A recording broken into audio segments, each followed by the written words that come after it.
My stepsister slept with my husband before our wedding. Then she stood beside me at the altar and helped me zip my dress. My name is Vivienne Okonkwo Marsh, 32. My stepsister Letty and I grew up together from age 9, and by the time I got engaged to Dashiell, she was as close to me as any sister could be. She came to every dress fitting. She helped me choose the venue. She stood at the altar as my maid of honor, gave a toast that made my mother cry, and hugged me tighter than anyone else in the receiving line. 3 years into my marriage, I found out that for the 6 months before our wedding, the exact 6 months Letty spent at my side planning it, she and Dashiell had been sleeping together. I found out by accident. A friend of Dashiell's, drunk at a barbecue, made an offhand comment, assuming I already knew something about how wild it was that Letty ended up in my wedding party after everything. I asked him to clarify. He went pale, realized what he'd done, and gave me just enough to go home and confront my husband with. Dashiell didn't lie. When I asked directly, he told me everything. Immediately, he and Letty had a brief relationship before our engagement, before we were fully exclusive, technically.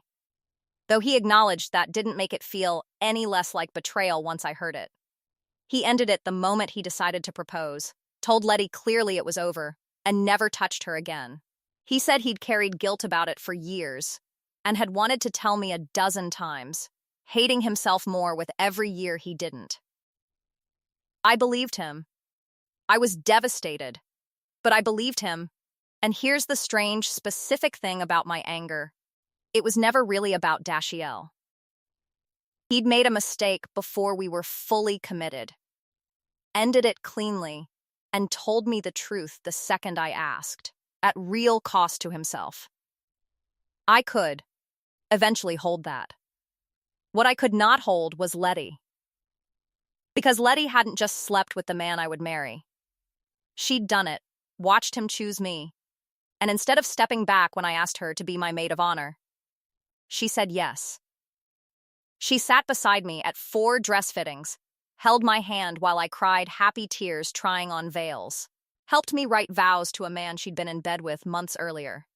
She stood at that altar in front of 200 people and performed loyalty in the most visible role available to her, knowing exactly what she was standing on top of. Dashiell's mistake was human. Letty's was architectural. She built an entire performance of sisterhood over a secret only she had the full context for, and maintained it for years afterward, at every holiday, every ordinary Sunday dinner, never once flinching. I didn't confront her right away.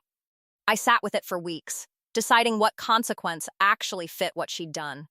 Because screaming at her felt too small for something she'd sustained so patiently for so long. I wanted her to understand. The way she'd understood exactly what she was doing every day, she smiled at me across a table. Our family has a tradition, a large gathering every year on my stepfather's birthday. 30+ people. The one event where every branch of our blended family reliably shows up. Letty loves that event. She's spent years positioning herself as its emotional center, the one who organizes the toasts, gives the sentimental speech, gets credited with holding the family together. I asked to give the toast this year, in her place. Nobody thought twice I was, after all, the bride she'd once stood beside. I didn't tell the whole family what happened. That was never the point. And I wasn't interested in detonating my stepfather's marriage to my mother, or turning 30 relatives into an audience for my stepsister's humiliation. I told one story, warmly, at the microphone, about what it means to trust the people who stand beside you during the most important moments of your life, how you don't always know. In the moment, who's standing there for you, and who's simply standing there.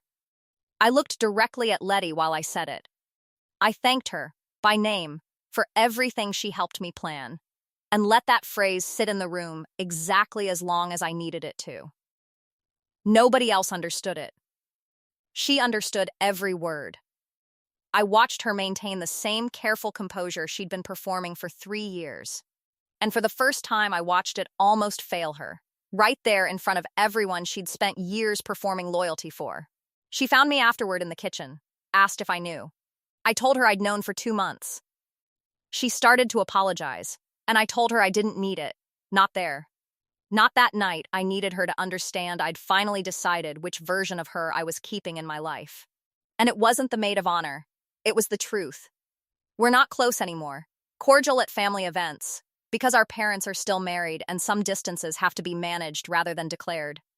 But I stopped inviting her into the parts of my life that require trust. And she's never once asked me why, because she already knows. Dashiell and I are fine, better than fine, actually. Surviving that conversation honestly, on his side, taught me the specific difference between a person who tells you the truth when it costs them something and a person who lets you build your whole wedding around a silence they could have broken at any time and simply chose not to.